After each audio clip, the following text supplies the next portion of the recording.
Les princesses, bonjour. La paracha de cette semaine est la paracha Vaetranan. Elle relate les supplications de Moshe Rabbeinu pour entrer en Eretz Kedusha. Vaetranan, la valeur numérique 515. Il fera 515 tfilotes sans manger, sans dormir, sans s'arrêter pour venir, pour rentrer, pour finir sa mission et rentrer en Eretz Kedusha. C'est ce que relate Vaetranan, les supplications de Moshe Rabbeinu pour rentrer en Eretz Israël. Puis on voit le sujet de la récitation des 10 commandements, Asara Dibarot, et l'énoncé du célèbre passage du schéma Israël. Ce Shabbat marque également le début de la période de la consolation. Shabbat Nachamu. Nachamu, Nachamu, ami. 2 fois Nachamu. La première fois sera pour le premier Beit HaMikdash et le second Nachamu, consolation, sera pour le second Beit HaMikdash.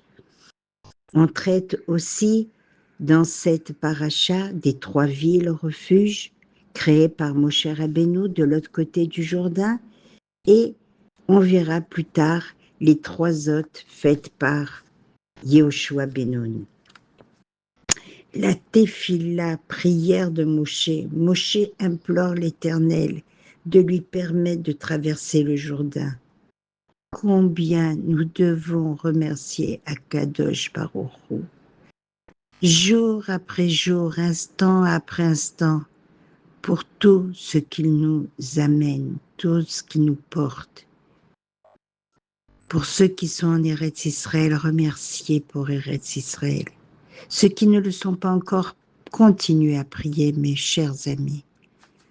Continuez à prier, qu'Hachem vous délivre et qu'on évite la Géoula. Shelema est général. Alors, on verra aussi qu'Hachem refuse, mais l'autorise à monter sur le mont Nebo, et là, il va contempler le pays de ses propres yeux. Moshe met en garde contre l'idolâtrie, et au sujet de Asara Diberot, qu'on avait déjà vu dans la paracha Yitro, c'est un rappel. Moshe donc s'adresse et rappelle au Bnei Israël les 10 paroles. N'oublions pas qu'il s'agit de la nouvelle génération. Puis le schéma Israël, la paracha introduit la profession de foi fondamentale du judaïsme, qui proclame l'unicité d'Akadosh Baruch Hu, ainsi que l'injonction d'aimer Hachem de tout son cœur, les inscrire dans les téphilines et la mezouza. Un jour viendra où Hachem, un seul nom pour toutes les nations. Puis les mitzvot, le limud Torah, placer les téphilines sur le bras et la tête et fixer la mezouza aux portes. Si on ne fait pas les mitzvot, Hachem nous jettera d'Israël, d'Eretz Israël. Chercher, dévoiler Hachem, même en exil, on peut le trouver. La présence d'Hachem, c'est un exemple. Les Juifs en Iran, à l'époque de la Megillat Esther, qui a duré 9 ans, on ne voyait pas la présence d'Hachem, et à la fin de la Megillah Esther, tout ce qu'on croyait caché, on comprend dans l'obscurité, on voit Hachem. Des fois, il faut chercher Akadosh Baruch Hu. Il y a un effort comme celui que l'on a fait à Purim. On a vu Akadosh Baruch Hu lors de la sortie d'Égypte, la fin de l'exil. un but, un projet, un chemin, tout est téléguidé, si l'on peut dire, par Akadosh Baruch Hu.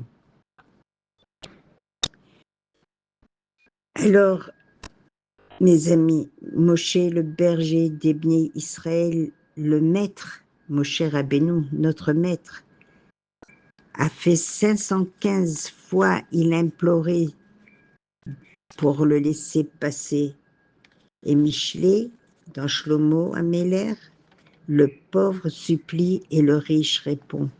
Le pauvre s'agit de Moshe Rabbeinu et le riche, c'est Akadosh Baruch Hu. Et là, Hachem lui dit, Raflar, arrête, pas une prière de plus. Sinon, sinon je suis obligée d'accepter, mais c'est pas dans mes projets. Alors une petite histoire au sujet de Vaetranan, la mitzvah de Shema et des Téphilines, pour imager les mitzvot qui sont mentionnés. Il y avait un homme d'affaires, vous la connaissez peut-être.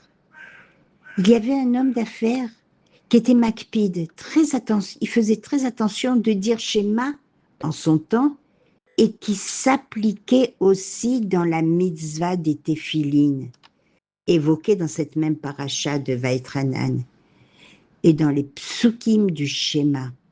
Cet homme d'affaires s'apprête à décoller pour une affaire prometteuse.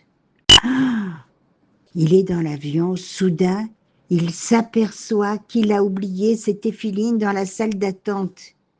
Affolé, il demande à sortir de l'avion, ce qui lui est refusé.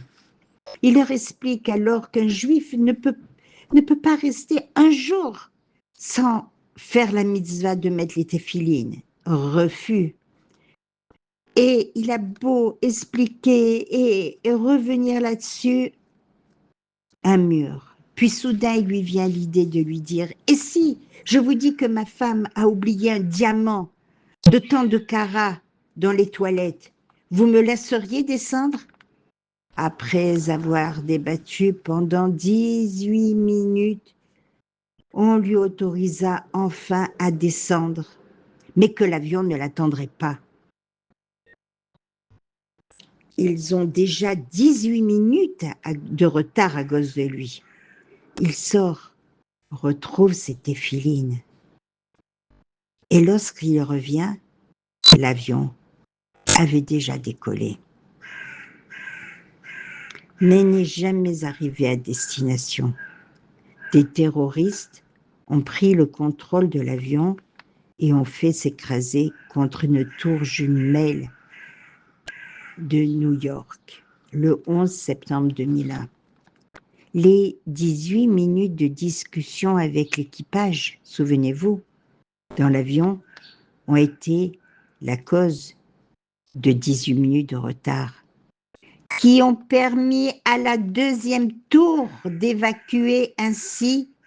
Plus de 10 000 personnes ont été évacuées, ont été sauvées.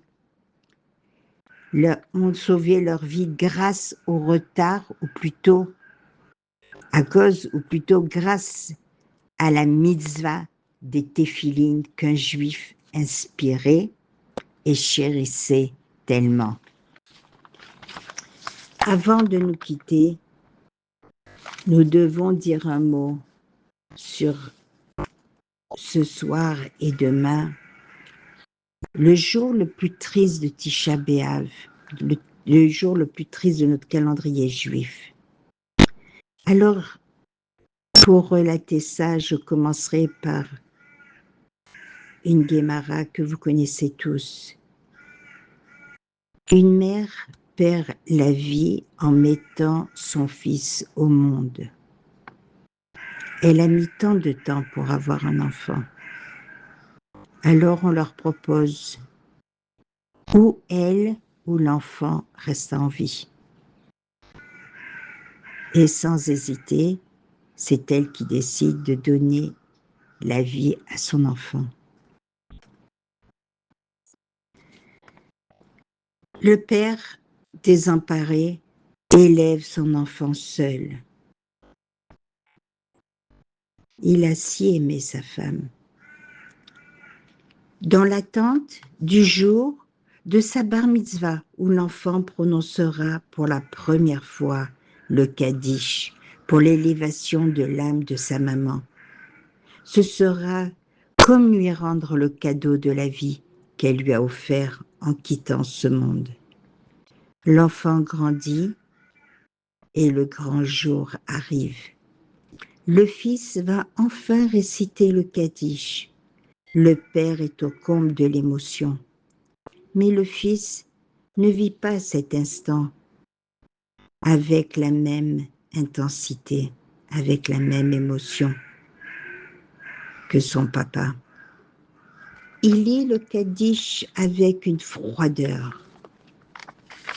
Le père, bouleversé, ne peut se contenir et réprimande son fils avec virulence. Ta maman qui t'a porté et mis au monde, qui a perdu la vie pour que tu puisses vivre, c'est ce que tu lui rends?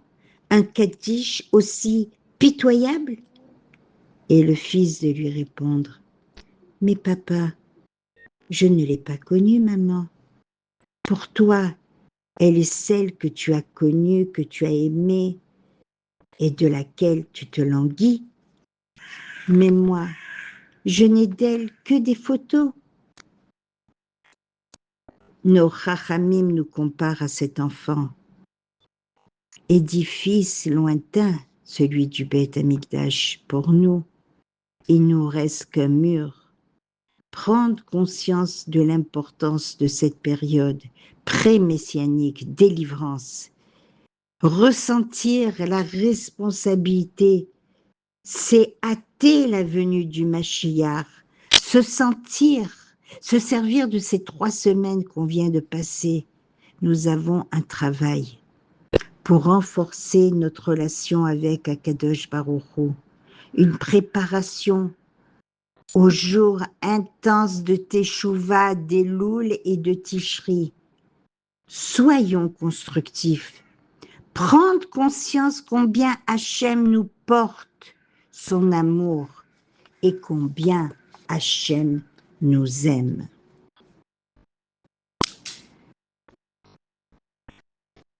On peut aussi comparer cette période, si ça peut réveiller nos cœurs, à cet enfant qui est né dans une cave.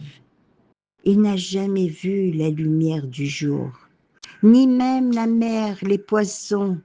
Même si la cave est bien décorée, bien aménagée, mais ça reste une cave. Voilà à quoi ressemble notre vie sans le Beth Amikdash. Je me dois de vous rappeler cette histoire qui, ces Éthiopiens en 1985 qui ont été sauvés après une longue marche où combien d'Éthiopiens sont morts. Israël a fait un avion et ramène les survivants en Eretz Israël. Arrivés en Eretz Israël, la Médina va leur faire un tour à Tel Aviv afin qu'ils connaissent leur pays. Puis dans un moshav aux alentours de Tibériade. Mais eux ne veulent que connaître Yerushalayim, arriver au Beth Amikdash et faire un korban, un sacrifice. Mais on les amène devant un mur. Ils y prient comme tous ceux qui sont là présents et demandent au guide, nous voulons aller au Beth Amikdash maintenant. Nous, pourquoi perdre tant de temps? Pourquoi tous ces tours et détours? Nous voulons voir le Beth Amikdash et amener des corbanotes. Et là, le guide, désappointé, leur dit, mais vous plaisantez, mais le Beth Amikdash est détruit. Tu es un menteur, tu nous mens. Comment tu peux te permettre de faire des plaisanteries avec le Beth Amikdash? Nous voulons le Beth Amikdash. Mais non, le Beth Amikdash, ça fait plus de 2000 ans qu'il est détruit. Alors, un Éthiopien passe et, dans leur jargon, il s'explique et lui demande où est le Beth Amikdash. Et l'Éthiopien qui vit ici depuis quelques années leur dit le Beth Amikdash, mais il a été détruit depuis plus de 2000 ans. Et là, ces Éthiopiens qui découvrent la vérité, le manque du Beth Amikdash, le service, la Shrina, ils s'effondrent et pleurent devant le Kotel, et pleurent et déchirent leurs vêtements. Voilà, mes amis, c'est comme ça qu'on doit se sentir devant cette perte imminente. Que Dieu fasse qu'on ait le srout de ne pas faire ce jeûne, d'aller peut-être au Beth Knesset avec les chaussures, parce que peut-être jusqu'au dernier moment, certains faisaient ça. Jusqu'au dernier moment, ils espéraient que le Mashiach va venir. Oui, le Mashiach est né le jour de Tisha B'Av. Alors, attendons-le et y croire. Et s'il ne vient pas à Tisha B'Av, eh bien, il viendra quand il voudra. Mais il verra qu'on est là et on l'attend d'un pied ferme. Tzomkal, les princesses, avec l'espoir de se retrouver tous au 3e Beth Amikdash.